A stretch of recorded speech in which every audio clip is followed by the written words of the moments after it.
Welcome back to the Shipyard. Today we have the penultimate blind booster, and that is the Vulcan.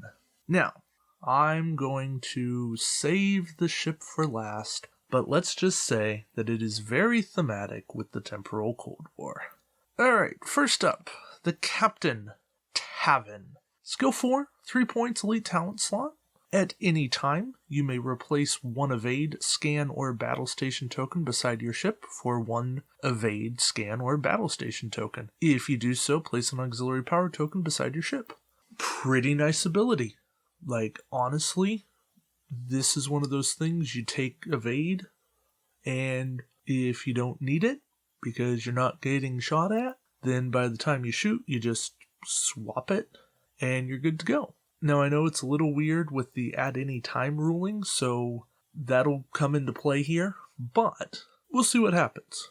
I still like him. I think he's a decent blind booster captain. More so, I like him as a nice support captain for Vulcan, just because of how much they do to mitigate auxiliary power with things like Power Grid. It really is useful, and I think skill 4 with an elite talent slot is highly sought after.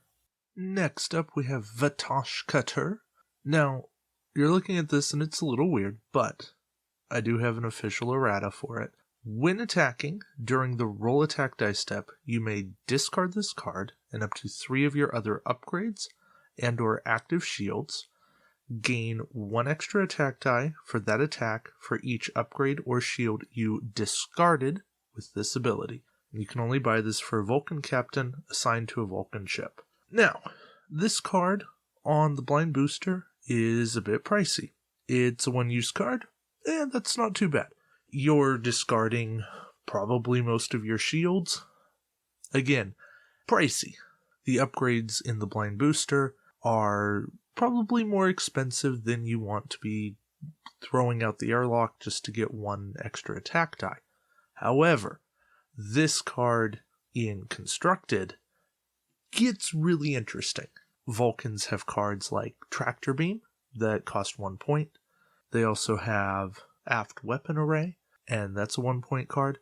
So you can start stacking stuff like that, getting discounts with fleet captains. There are ways to get cheaper cards and really make this a useful card.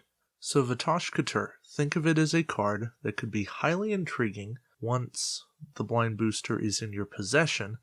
Probably not the star of the show for the actual blind, but a card that has some lifespan after this is said and done. The tech in this pack is Power Distribution Net. Action, disable this card and up to 3 of your active shields to immediately perform a green or white maneuver with speed equal to the number of shields you disabled with this action. Okay, this is really cool. Since it says green or white, it does have to come from your dial, but you have all the flexibility in the world with this card. Yeah, it's 5 points and an action disable, so you're not going to pull it off all the time. But as a once-in-a-while thing because you're in a really bad situation, this is a card that could see some legitimate use as a blind booster, and that you might be able to build around in a Vulcan fleet. Again, it's situational, but Vulcans do so much with passive auxiliary control things that this is worthwhile. And it's disable shields, it's not discard. Yeah, you'll probably take some hits, but you're going to make it. You're going to survive. Vulcans are fairly tanky. This gets you out of that tough spot, and I think that this is an action that is worth it more often than not. The weapon in this pack is Aft Particle Beam. 4 dice, 3 points, range 1 to 3. It's a disable, and you can only fire this weapon from your rear firing arc.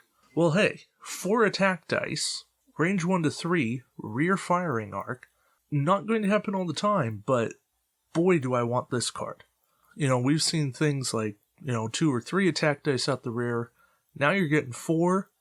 That's worth it. This is a great card. No question about it whatsoever. Our crew is Solon. Action, discard this card to repair up to 2 shield tokens.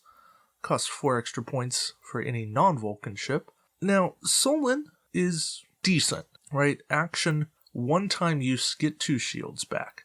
With the amount of stuff you're doing with shields in this pack, I like the repair card. I think he gets more play in a blind booster because of how little control you have over the rest of your fleet. And you don't know what blind you're getting. So he is somebody you get and you go, okay, I've taken some damage. I want to get some shields back. I get an action, 1 shot. Okay, why not? So, hey, there we go. Solon's a solid choice in a blind. You get some extra durability. I think it's worth it. All right, all of this points to the ship, and that is, of course, a Dakir class. But what Dakir, you're asking? Well, of course, it's the Celaya. Now, this is the ship in Enterprise where they found the zombie Vulcans. Real creepy episode. So if you're looking to kind of be weirded out, go watch that. 3154, Tech Weapon Crew, which, okay, it's an okay set of slots. I would have preferred 2 Tech or 2 Crew, but I'm not quibbling there. Probably not going to fill them all anyways. Named ability is where it's actually nice. When defending, if you have a scan token beside your ship, roll 1 extra defense die. You know, it's a little thing, but it's a little thing that makes scan just a little bit better. And that alone gives you a reason to scan. Vulcans have a lot of scan enhancers when it comes to building unlimited. And this is a ship that I think becomes the best named Dakir in the fleet. Maybe not in every single situation, but in a fair number of them. So the Celaya going forward, I think, is a good ship for the Vulcans. I don't know that it's the absolute top of the line for them, but I certainly think that it's going to see some play. So overall, the Celaya, kind of a weird pack. The whole idea of messing with shields to get extra stuff is a neat concept. I like the idea of using your shields to get something, right? An extra action, more attack dice, movement. It's a risk-reward system. And I don't really know how well it all plays out, but I'll take it.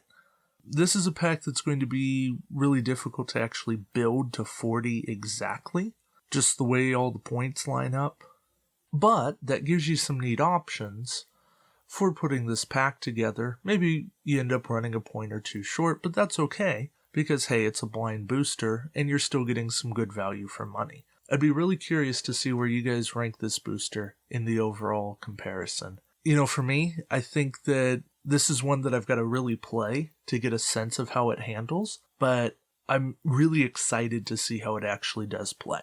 I want to know how this one works. I want to get in there and truly understand what's going on. Yeah, let me know. Let me know what you think. And again, I appreciate you guys watching and listening.